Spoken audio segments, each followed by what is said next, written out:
2022년에도 변함없이 우리를 위해 값없이 베풀어진 그 하나님의 끝없는 은혜를 누리며 승리하는 꿈미래 모든 분들이 되기를 소망합니다.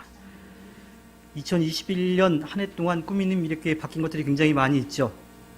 네, 그 바뀐 것이 많은데 서로 맞추어가면서 또 서로 적응해가면서 또 서로를 위해서 기도하면서 하나님의 아름다운 뜻을 이루어가기를 소망합니다.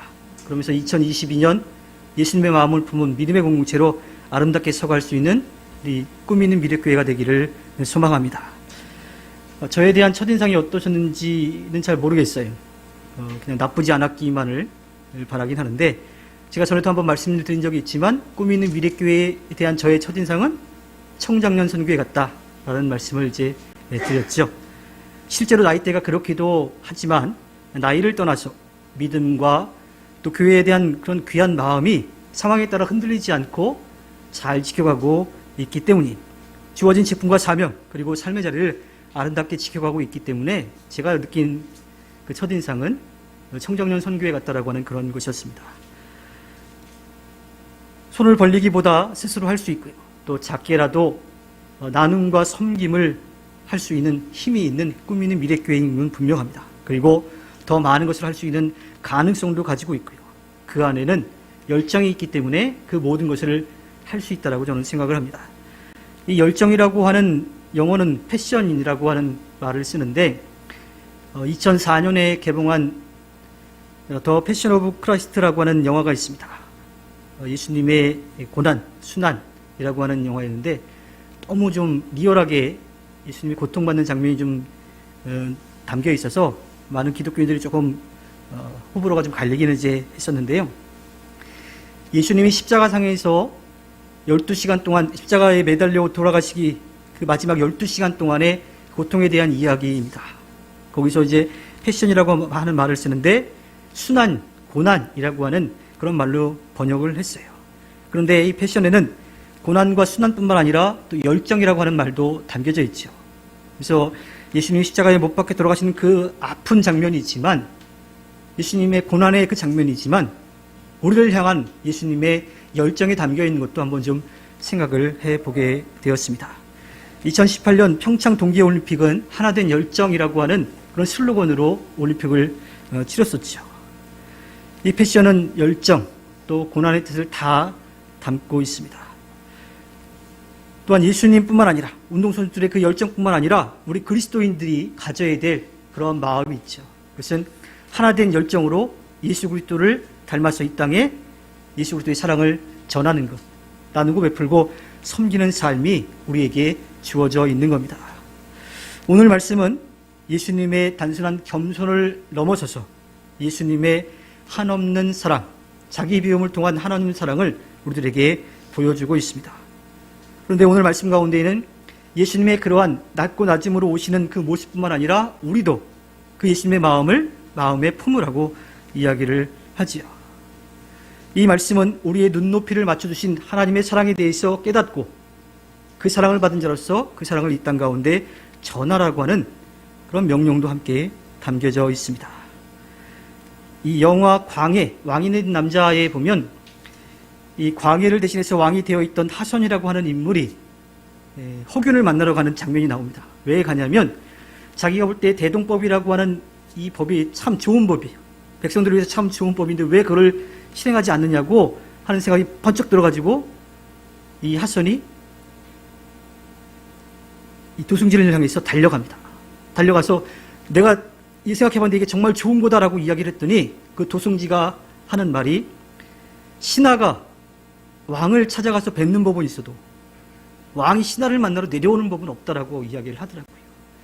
조선시대의 위계질서, 그 삼강오륜, 또 가운데 군의신강, 신하가 왕을 섬기는 것이 마땅한 그런 그 전통을 가지고 있던 그때에 아무리 좋은 일이라 하더라도 왕이 신하를 찾아가는 일은 없다라고 하는 거죠. 만약에 할 일이 있고 만날 일이 있으면 신하를 부르면 되는 거예요. 그럼 신하가 왕이 있는 자리로 오게 되는 거죠. 근데 그 광해 왕이 된 남자에서는 왕이 그 신하를 찾아가는 거예요. 왜냐하면 그는 왕의 자리에 있었지만 실제로 왕은 아니었기 때문에 자기보다 높은 도승지를 찾아 갔던 거였습니다. 그런데 오늘 말씀은 전혀 다른 이야기를 하고 있어요. 인간이 대신 하나님에 대한 이야기입니다. 광해 왕이 된 남자의 대사를 빌리자면요, 법도에 어긋나는 거예요. 이거 그렇게 하면 안 되는 거예요. 그런데 하나님은 그렇게 하셨어요. 왜냐하면 우리를 누구보다도 사랑하시기 때문입니다. 하늘 보좌를 버리시고 자기를 다 비워서 사람과 같이 되신 거죠. 자기를 낮추시고 십자가에 죽기까지 우리에 대한 사랑을 확증하셨던 겁니다. 2016년 6월 15일에 우리 들꽃 포토 에세이 공모전에서 있었던 일입니다. 그 시상식에서 당시 최재천 국립생태원장이 공모전에 입상한 초등학생에게 상을 수여했어요. 어떻게 수여했냐면 무릎을 꿇고 그 아이의 눈높이에 맞춰서 상을 수여한 거예요. 초등학생 눈높이에 맞춰준 거죠. 그리고 사진을 찍을 때도 그 아이와 눈높이를 맞추기 위해서 무릎을 꿇고 사진을 찍었습니다. 그래서 눈높이 시상식으로 화제가 되었습니다. 그런데 하나님의 사랑은요, 왕이 신하를 찾아간 것, 또 그 초등학생의 눈높이에 맞춰서 무릎을 꿇고 시상하고 사진을 찍은 그 모습과는 비교할 수 없는 사랑을 우리들에게 보여주신 겁니다. 직접 이 땅에 내려오셔서 사람이 되셨어요. 그것도 가장 낮고 낮은 모습으로, 다른 사람들이 인정하지 않는 그 모습으로 이 땅에 오신 거지요. 그리고 가장 낮은 모습으로 오셔서 모든 사람들의 죄를 대신하여 십자가에 못 박혀 돌아가심으로써 우리에 대한 사랑을 분명하게 보여주셨습니다. 이 이야기는 제가 거듭해서 말씀드리지 않아도 우리들 마음속에 분명히 있는 것이고 또 믿음의 고백인 것이고, 그 믿음의 고백이 있기 때문에 여러분들이 지금 이 자리에 나와 있는 겁니다. 그런데 더 중요한 것은 이 사랑의 모습을 우리의 마음에 품고 그렇게 살아가려고 하는 말씀입니다. 이것은 그냥 그렇게만 알고 있고 고개만 끄덕이라고 하는 것이 아니라 마음에 새기고 그대로 살아가기 위해서 노력하고 열심을 내라고 하는 이야기이죠.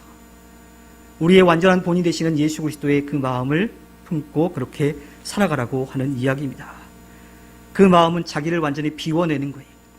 6절에 보면 이 하나님의 모습을 지니셨으나 라고 이렇게 되어 있는데, 헬라어 단어로는 모르페라고 하는 단어를 쓰고 있습니다. 형태, 외적 모습, 형상 등을 뜻하는데, 하나님에게 이 표현을 쓸 때에는 하나님의 모든 것, 겉모습이 아니라 하나님의 성품, 그 모든 것이 다 담겨 있다라고 하는 거예요. 그러니까 예수님은 하나님이신데 하나님이신 것을 내려놓으시고 이 땅에 인간의 모습으로 내려오셨다라고 하는 겁니다. 바로 예수님은 하나님이시라고 하는 이야기예요. 우리가 성부, 성자, 성령 하나님, 삼위일체 하나님을 고백하는데 인간의 모습으로 오셨지만 하나님이시라고 하는 것을 분명하게 이야기하죠. 영광과 능력과 지위에 있어서 하나님과 다르지 않은 분이라고 하는 이야기입니다. 그런데 그러한 하나님께서 내려오셔서 사람과 같이 되셨다라고 하는 거예요. 우리들에게 그러한 마음을 품으라고 오늘 말씀은 이야기합니다. 근데 사실 이러한 마음을 가지고 살아가는 게 정말 어렵죠. 내 자신을 비워낸다는 게 참 어려워요. 내가 그렇지도 않은데 나에게 그렇게 했다라고 누명을 씌울 때도 참지 못해. 또 내 능력은 이 정도인데 그 정도까지 인정해 주지 않으면 그것도 참지 못해. 비워내기는커녕 더 채우려고 하는 것이 우리들의 마음이기 때문입니다. 어떤 경우에는 함께 살아가는 사람들이 나의 경쟁 상대가 되는 거예요. 그런데 이 경쟁 상대가 정말 선의의 경쟁 상대가 아닙니다. 내가 저 사람을 이기기 위해서 저 사람을 짓밟아야 된다라고 하는 그러한 상대로 생각을 하는 거죠. 제가 어렸을 때마다 저도 공부를 그렇게 잘했던 건 아니지만 공부를 하다가 좀 어려운 거 있으면 공부 좀 더 잘하는 친구한테 가서 물어봐요. 그러면 어때? 아, 이거 이렇게 하는 거라고 친절하게 잘 알려줬어요. 근데 요즘은 그러지 못하는 것 같아요. 왜냐하면 쟤보다 내가 더 많은 점수를 얻어야 되니까. 노트 필기라든지 이런 것들도 잘 나눠주지 않는 그러한 시대가 된 것 같습니다. 시대와 상황이 그렇게 만들기도 했었어요. 게다가 정당한 방법이 아니라 하더라도 성공할 수만 있다면 어떻게 해서든 어떠한 방법이든 취해도 된다라고 하는 그런 사회적인 분위기도 있기도 하지요. 그러나 절대로 그 방법은 옳은 방법이 아닙니다. 그리스도인에게 있어서는 주변에 있는 사람들이 함께 주의 사랑을 나누고 주의 사랑을 전하며 하나님의 사랑을 이루며 함께 하늘나라를 소망하며 나아가야 될 친구이지, 이웃이지, 내가 짓밟아야 될 대상이 아닌 겁니다. 토끼와 거북이에 대한 이야기를 너무나 잘 아실 거예요. 그리스도인들은 토끼와 거북이의 이야기를 어떻게 들어야 할까요? 사회에서 이야기하듯이 자기에게 주어진 일을 꾸준히 열심히 허세 부리지 않고 열심히 노력해야지 좋은 결과를 얻는다, 이렇게 들어야 할까요? 물론 그 이야기도 맞는 이야기입니다. 그런데요, 그리스도인들이 토끼와 거북이의 이야기를 들을 때 생각해야 될 것이 무엇이냐면, 거북이는 자고 있는 토끼를 깨워서 같이 결승점에 들어가야 된다고 하는 거예요. 그것이 예수님의 마음을 품은 사람들의 삶의 모습인 거죠. 8절에 보면 모양이라고 하는 말로 번역이 되어 있습니다.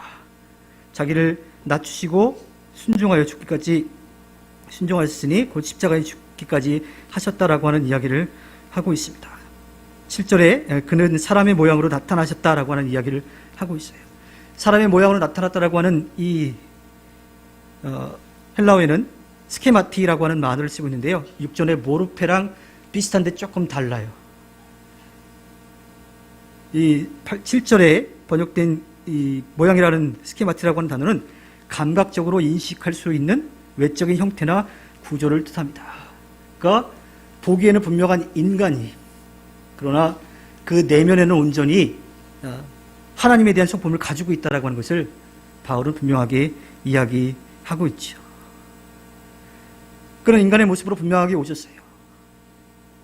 어머니의 몸을 통해서 이 땅에 태어나셨습니다. 아픔과 슬픔과 눈물과 고통, 또 화도 나는 감정도 가지고 있었어요. 그런데 단 한 가지는 분명하게 지키셨어요. 그것은 바로 신성이라고 하는 것. 즉 무엇을 뜻하냐면 죄는 짓지 않으셨다라고 하는 겁니다. 그것이 우리와 다른 점이죠. 하지만 다른 모든 것은 우리와 똑같이 되셨다라고 하는 것을 이야기하고 있습니다. 바울이 여기에서 예수님께서 인간의 이런 모르페가 아니라 스케마를 가지고 이 땅에 오셨다라고 하는 것을 이야기하는 것을 우리가 좀 생각해 볼 필요가 있습니다. 히브리서 4장 15절에 우리의 대제사장은 우리의 연약함을 동정하지 못하시는 분이 아닙니다.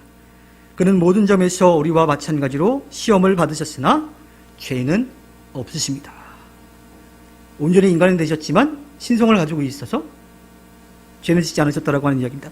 고린도후서 5장 21절에도 하나님께서는 죄를 모르시는 분에게 우리 대신으로 죄를 씌우셨습니다. 그것은 우리가 그리스도 안에서 하나님의 의가 되게 하시려는 것입니다. 하나님이시지만 인간이 되셨어요. 또 인간이시지만 하나님이시라고 하는 것을 바울은 분명하게 이야기하고 싶었던 거죠. 그러한 예수님의 모습을 우리가 닮아가야만 합니다. 예수님은 그렇기 때문에 자기를 낮추시고 죽기까지 복종하셨어요. 그러나 죽음으로 끝나지 않고 그 죽음을 이기고 다시 살아나셔서 우리에게 부활에 대한 소망을 주셨던 겁니다. 게다가 이 일은 강제로 어쩔 수 없이 끌려 내려온 것이 아니라 예수님이 직접 자신의 의지로 선택해서 이 땅에 내려오셨다라고 하는 겁니다. 이 이야기를 야자타임하고 좀 한번 좀 비교해서 생각을 해볼까요? 나이가 많으신 분들은 야자타임 별로 안 좋아하죠. 우리는 보통 야자타임 하면 어떻게 생각해요? 나이를 거꾸로 뒤집는다고 생각을 하죠. 그래서 제일 어린 사람이 제일 나이 많은 사람이 되는 걸로 그렇게 생각을 하는데, 실제로 야자타임은 그런 것은 아니라 그래요. 야자타임 하는 것은 모든 사람이 나이와 상관없이 동등하게 이렇게 말을 좀 편하게 놓는 것을 이제 뜻한다고 하는데, 우리는 그것을 조금 이제 곡해해서 뒤집어지는 것처럼 그렇게 생각을 하지요. 그래서 우리나라 사람들은 야자타임을 하면 두 가지 생각을 갖습니다. 나이가 제일 많은 사람은 어떤 마음을 먹을까요? 시간아 빨리 가라, 끝나기만 해봐라 하는 그러한 마음을 먹고, 제일 나이가 어린 사람은 야자타임이니까 좀 그동안 쌓였던 거 확 풀었지만 마음속으로 어떻게 생각해요? 이거 어떻게 하지? 나중에 해코지하면 어떻게 하지? 하는 그런 마음을 먹을 수가 있는 거예요. 그런데 하나님의 사랑의 모습은 전혀 그렇지 않은 거죠. 낮고 낮은 인간의 모습으로 오셨지만 우리에게 두고 보자라든지 그러한 마음은 갖고 계시지 않는 겁니다. 시간은 정해놓으셨지만 우리는 그는 알 수는 없고요. 또 하나님은 복수가 아니라 사랑의 마음으로 우리가 언제든 돌아오기를 기다리는 마음뿐인 겁니다. 우리는 하나님의 값없는 은혜를 입은 사람들입니다. 하나님은 우리를 하나님의 자녀로 삼아 주셨지요. 그리고 우리가 잘못한 것을 용서해 주시기 위해서 이 땅에 인간의 모습으로 오셨습니다. 자신에게 있어서 가장 중요한 생명을 내어주심으로써 우리에게 용서의 길을 열어주신 거죠. 그 사실을 믿고 나아가는 우리에게 그 은혜가 충만하게 차고 넘치게 됩니다. 그리고 더 나아가서 그러한 예수님의 모습을 우리가 알고 그 마음을 품고 이 땅에서 살아가라고 말씀하십니다. 그 삶은 나누고 베풀고 섬기는 삶입니다. 세상에 많은 사람들도요, 연말이 되면 또 어려운 일들을 겪게 되면 나눔을 실천합니다. 기부를 하기도 하고요. 또 물건을 보내기도 하고 자기의 재능도 기부하기도 합니다. 그런데 자신의 생명을 내어주는 희생까지는 절대로 할 수가 없어요. 그것이 바로 하나님의 사랑인 거지요. 그 희생을 자신의 생명을 내어주는 것까지는 사실은 저도 장담을 할 수는 없지만 자신의 것을 희생하는 정도까지도 할 수 있는 존재가 있습니다. 바로 그리스도인들인 거지요. 아니요, 그리스도인들은 그 일을 분명하게 해내야 합니다. 직접 사람이 되어졌을 뿐만 아니라 생명을 내어주시는 하나님의 사랑을 우리가 이미 받았기 때문이죠.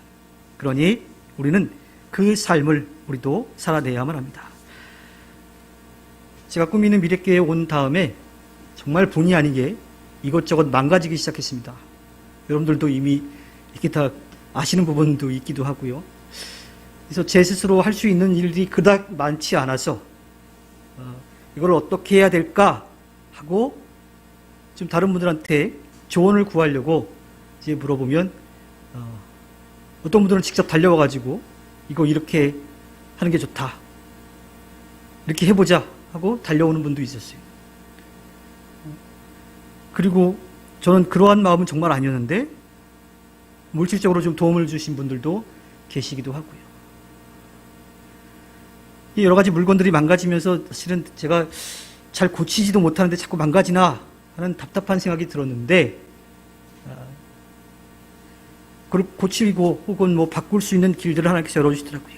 이건 단순히 꿈 있는 미래교회가 힘이 없어서 그런 건 아니에요. 저는 조언을 구하려고 부탁을 했는데 저를 이제 도와주셨던 거죠. 그래서 저 음향 장비도 최근에 망가졌죠. 그래서 이걸 어떻게 하는 게 좋을까, 여기 쓸만한 걸 필요로 하기 위해서, 알기 위해서 제가 전화 연락도 하고 페이스북에 올렸더니 오산에 있는 한 목사님이 당장 내려오라고 갔더니 물건을 주셨어요. 물건을 주셨는데 어떻게 할지 몰라서 답답해하고 있는데 또 홍제교회에 있는 후배 목사님이 달려와가지고 송구영신 예배 전에 좀 고치면 좋겠다 그래서 저녁 30일 날 저녁 10시 반쯤 와가지고 11시 거의 반까지 세팅을 해주고 갔었습니다.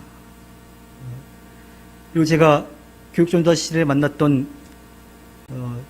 신성 디자이너 이승욱 권사님이 계신데 현수막을 좀 디자인하고 이제 부탁을 드렸더니 이렇게 해주셨어요. 참고로 말씀드리면 저 글씨체는 저희 그만 가지고 있는 거래요. 네, 좀 그렇게 알고 있습니다. 그래서 해주셨고 제가 비용을 어떻게 해드릴까요? 말씀드렸더니 그냥 가져가라고 그러시더라고요. 사실 이런 그 과정들을 쭉 보면서 그런 마음을 느낍니다. 만약에 우리가 그리스도인이 아니라면 이러한 사랑을 받을 수 있을까 하는 그런 생각이 들어요. 저도 마찬가지죠. 저도 누군가 부탁을 했을 때 제가 할 수 있는 건 최대한 하려고 노력을 합니다. 단순히 뭐 장비를 가지고 있어서 이런 재능이 있어서 할 수 있는 능력이 있어서 또 귀한 시간을 내주는 것 이런 부분들 단순히 그냥 도와주는 역할이 아니라 주님께 받은 그 사랑을 나누는 일들인 거지요. 우리 꿈이 있는 미래교회가 그렇게 하기를 소망합니다. 제가 청정년 선교에 대한 이야기를 하면서 그랬죠. 우리가 필요한 것 스스로 하고 있고 또 할 수 있는 일도 분명히 있어요. 되게 크거나 많지는 않는다 하더라도 할 수 있는 일들이 분명하게 있습니다. 그 일들을 감사와 기쁨으로 행하며 살아갈 수 있는 꿈이 있는 미래교회가 되기를 원합니다. 2022년 그렇게 예수님의 마음을 품은 믿음의 공동체로 아름답게 서가기를 바랍니다. 받으면 베풀 수도 있는 거예요. 그 사람을 받았으니까 베풀 수 있는 힘도 생기는 거고 그런 마음도 드는 겁니다.